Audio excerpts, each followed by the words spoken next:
What up, guys? This is Right On Sports News. Today, I'm wearing my Denver Broncos Tim Tebow jersey, about the only player that I liked on the Broncos in recent memory that I liked him enough to buy his jersey. But Denver Broncos, and I'm going to be supporting them today because I feel they are getting completely disrespected by the NFL, and I'm going to tell you why the NFL is completely wrong. Completely wrong. Because the NFL ranked the Denver Broncos 26th in the league. In their power rankings, they ranked the Denver Broncos 26th in the league. And that was just absolutely crazy. Keep in mind, this is behind teams like the Bears, the Redskins, the Cowboys, the Buccaneers, the Chargers, the Ravens. Teams that I believe should be down. And there's a lot more teams that I'm missing here.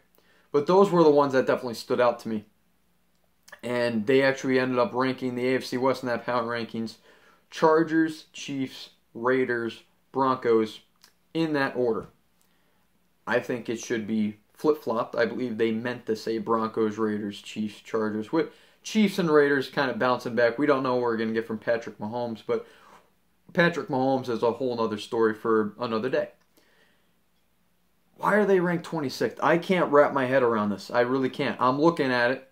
I'm like, well, they finally got a quarterback. You got Case Keenum. Ended up bringing the Minnesota Vikings, a very, very similar team to the NFC Championship game last year. A guy who's proven that he can be a very good quarterback in the league. Their draft was absolutely phenomenal. They ended up getting Bradley Chubb first round. They ended up drafting Courtland Sutton in the second and Rolls-Royce Freeman in the third. I just thought that was an absolutely amazing draft. And really just yards per game on offense, they ended up ranking middle of the pack. Yards per game, they was 324 yards per game. Middle of the pack. Most of their whole entire offensive stats, except for points per game, because their points per game was 18 points per game, which was ranked 26th. 27th, actually.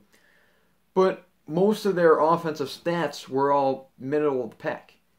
And that was, of course, without a decent quarterback, because what they had, Trevor Siemian and Brock Osweiler for most of the year, and that just didn't work out. And, of course, they had kind of C.J. Anderson, Devontae Booker. They were moving around at running back. Nobody really knew. Of course, Jake Butt, he had his rookie season, so they were trying to work him in. I believe that whole offense was a mess, and to still finish middle of the pack, that's a big accomplishment. That's a real big accomplishment. Their record was not good, but it was still a big accomplishment. And their defense, of course, just carried them. Their defense was phenomenal, as always.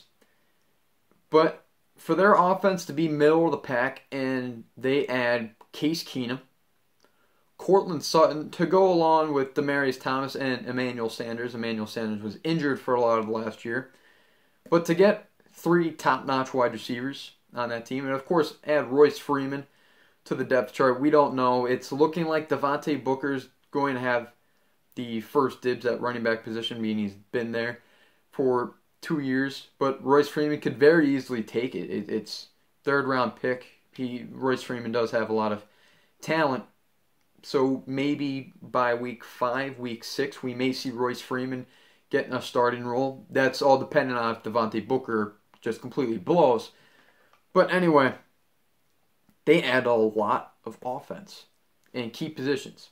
And of course, Jake Butt coming back.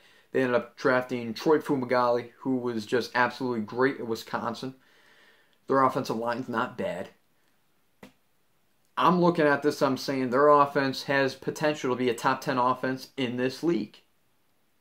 So that's first things first. And if you look at that Super Bowl run, where it was in 2015, if you look at that Super Bowl run, what carried them? The defense. What specifically on that defense? Pass rushing ability. And who'd they draft first round? Bradley Chubb. Bradley Chubb to place alongside Von Miller. When they went to the Super Bowl, it was Von Miller, DeMarcus Ware. Now it's going to be Von Miller and Bradley Chubb. I am super scared of the Denver Broncos, because if the New York Giants end up having to play them if God forbid the New York Giants have to play them in the Super Bowl, if the Giants make the Super Bowl, it's going to be deadly.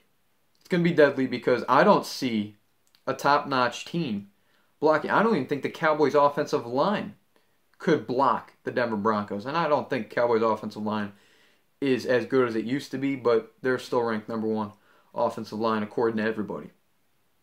Anyway, I don't even think they could stop them because they're just so good. And of course, they have Shane Ray, who they declined to pick up his option, but he's still a very dangerous player on that defense. And a lot of people are going to say, well, they did lose Aqib Talib. And I'm looking at this as they actually gained something. I don't like Aqib Talib. He is good. I just don't like him. But what they did do, they promoted Bradley Roby, who I believe is the most underrated corner in the league out of Ohio State. Absolutely love Bradley Roby. This guy is going to be a tank. He's going to be a boss. And to line up, he's not going to be number 1. So you don't have to worry about that being, well, he's never played number 1 corner. He's going to be playing number 2 because, of course, you already have Chris Harris. So there's nothing to worry about. And what I absolutely love about this team and this defense is their linebacking core. Going back to Bradley Chubb, Von Miller, they also have inside, they have Brandon Marshall and Shaq Barrett. That's deadly. I hate Brandon Marshall, but he's good. He's good. Just, I don't see the disrespect for the Denver Broncos. I see them at a top 10 team, if not a Super Bowl contender. The Broncos are going to be a force to be reckoned with this year. I don't understand why they ended up placing them at 26th. Just absolutely abysmal. I don't know who the hell made that power ranking. I didn't even look at the publisher.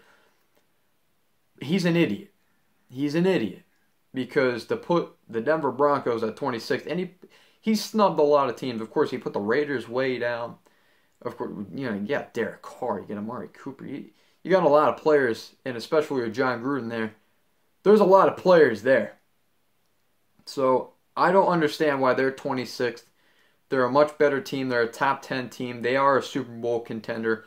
Watch out for the Denver Broncos this year. I'm predicting an 11-5 record this year. Predicting an 11-5 record from the Denver Broncos, of course, with Case Keenum at quarterback. It's going to be big for the Denver Broncos, and the AFC is going to be running for their lives yet again. Because, God forbid, if the New England Patriots meet up with the Denver Broncos, it's going to be the exact same result as it was in 2015, because that New England Patriots offensive line somehow got worse. Somehow got worse. Excellent draft by Denver. Excellent free agency by Denver. This is going to be the team to beat this year. Watch out. Mark my words. Write yourself a note. Write yourself a note. Right On Sports News says Denver Broncos, Super Bowl contender.